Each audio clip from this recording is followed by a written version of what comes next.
तेरे बेटे के आते ही ना इन डाइवोर्स के पेपर पर चुपचाप साइन कर देना।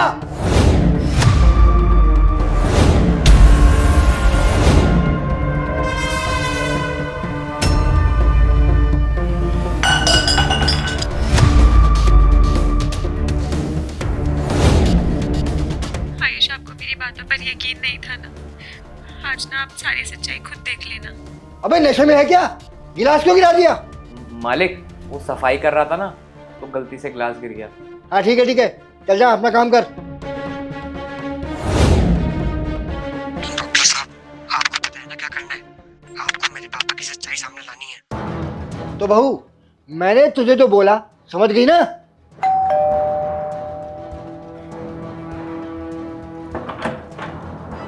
आयुष जी का घर यही है? हाँ जी, आप कौन? वो आयुष जी ने भेजा था उनकी वाइफ की रिपोर्ट्स देखने के लिए। ठीक है, आइए अंदर।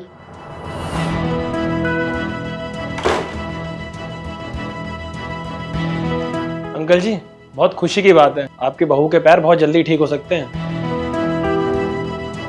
डॉक्टर साहब, आप ये सब क्या बोल रहे हैं? देखिए डॉक्टर साहब, मैंने इसे ना बड़े बड़े हॉस्पिटल्स में दिखाया, सभी डॉक्टर्स ने हाथ खड़े कर दिए।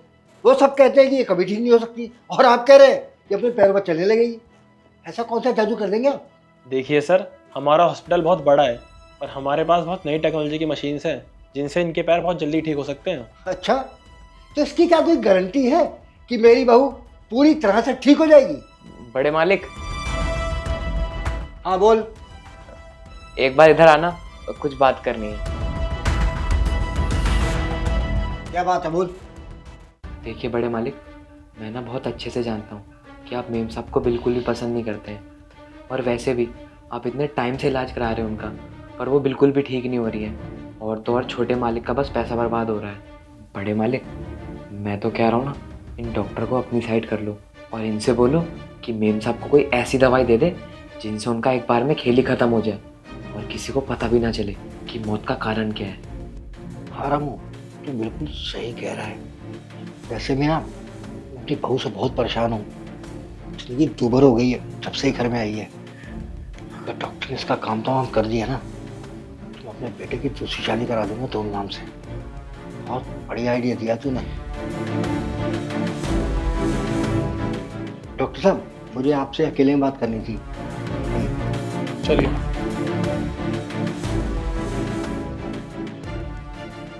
डॉक्टर साहब, आप अपने प्रोफेशन में कितना कमा लेते हो? ये सब क्या बोल रहे हो आप? अरे बताइए तो सही डॉक्टर साहब। यही कुछ 50-60 हज़ार रुपये महीने। डॉक्टर साहब, अगर मैं आपको 5 लाख रुपए दूं तो क्या आप मेरा छोटा सा काम करोगे? 5 लाख? हाँ बताइए, क्या काम करना है? देखिए डॉक्टर साहब, मुझे ना अपनी बहू का काम तमाम करवाना है। वो क्या है ना कि मुझसे बहुत परेशान हो चुका हूँ, मेरे सर पे बोझ बनकर बैठी हुई है। तो अगर आप उससे छुटकारा दिलवा दो तो आपके 5 लाख रुपए पक्के। हो जाएगा, चलिए।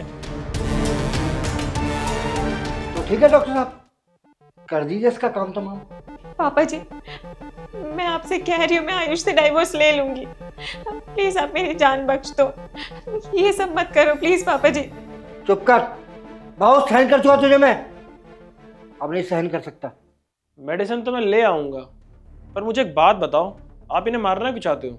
अब डॉक्टर साहब, आपसे क्या छुपाना, पहले सब कुछ ठीक ठाक था, लेकिन जब से इसका एक्सीडेंट हुआ ना, ये मेरे सर पर बोझ बन के रह गई है। खर्चे तो बढ़ ही गए इसके मेडिसिन के, इसके अलावा मेरा ख्याल रखने वाला भी कोई नहीं है।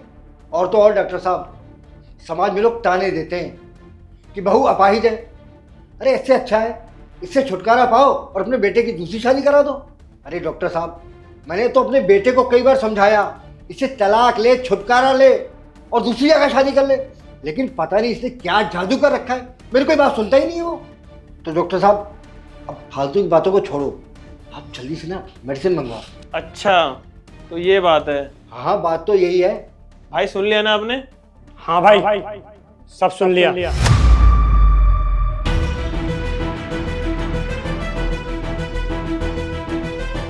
बेटा, बेटा तू कब आया? पापा, मैं ना सुबह ही घर आ गया था। आप ये सब छोड़ो, ये सब चल क्या रहा था? बेटा, ये जो रामू है ना, ये डॉक्टर के साथ मिला हुआ है और ये दोनों मिलकर पता नहीं क्या प्लानिंग कर रहे हैं।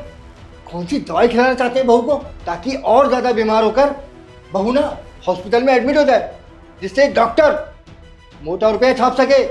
बस करो पापा आप, और कितना झूठ बोलोगे।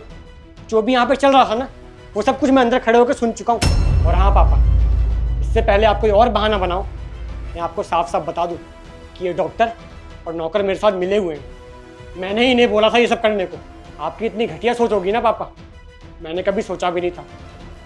शिवानी की आज ऐसी हालत है तो इसमें उसकी गलती थोड़ी है। याद करो पापा आप, जब शिवानी ठीक थी तो इस पूरे घर को वही संभालती थी, आपका भी ख्याल रखती थी, मेरा भी रखती थी, हर छोटी से छोटी चीज़ का ध्यान रखती थी वो। लेकिन आज जब भगवान ने उसके साथ ये सब कर दिया तो आप क्या करने चले? उसी को मारने चले? जरा पापा सोचो, अगर उसकी जगह ये सब मेरे साथ होता और वो मेरे साथ ये सब करती तब आपको कैसा लगता? और आप शायद भूल गए हो, अभी कुछ महीने पहले जब आप बीमार हुए थे, 5-6 महीने बेड पे पड़े हुए थे, तब पूरा दिन शिवानी आपके आगे पीछे घूमती रहती थी। अरे रात रात भर सोती नहीं थी वो, आपका अपने पापा की तरह ख्याल रखती थी। तो आपका भी आज फर्ज बनता है कि जब उसको आपकी जरूरत है तो आप भी उसको अपनी बेटी की तरह मानो, उसका ख्याल रखो। और आपको क्या ही काम करना होता था पापा, नौकर लगवा तो रखा है, सारे काम वही करता था। सच तो ये है पापा कि आप समाज वालों की बातों में आके अपना ही घर बर्बाद कर रहे थे। देखो पापा, अब जो होना तो हो गया, मेरी बात आप कान खोल के सुन लो। मैं शिवानी से कोई डाइवोर्स लेने नहीं वाला, जिंदगी भर इसका साथ निभाऊंगा। और अगर आपको दिक्कत है ना तो आप अपना सामान पैक करके यहाँ से जा सकते हो, मैं आपको नहीं रोकूंगा। लेकिन एक बात याद रखना, अगली बार अगर शिवानी को एक भी खरोच आई ना तो मैं भूल जाऊंगा कि आप मेरे पापा हो। बहू, हो सके तो मुझे माफ कर दे। आइंदा से मैं तुझे अपनी बहू नहीं, बेटी की तरह रखूंगा और जिंदगी में तुझे कहीं परेशान नहीं करूंगा। जो मैंने किया ना उसका मुझे बहुत पछतावा है, और अब मेरे पास पछतावे के अलावा कुछ नहीं बचा है। तू माफ कर देगी तो मेरे दिल से बोझ उतर जाएगा। हो सके तो मेरी इस गलती के लिए मुझे माफ कर दे।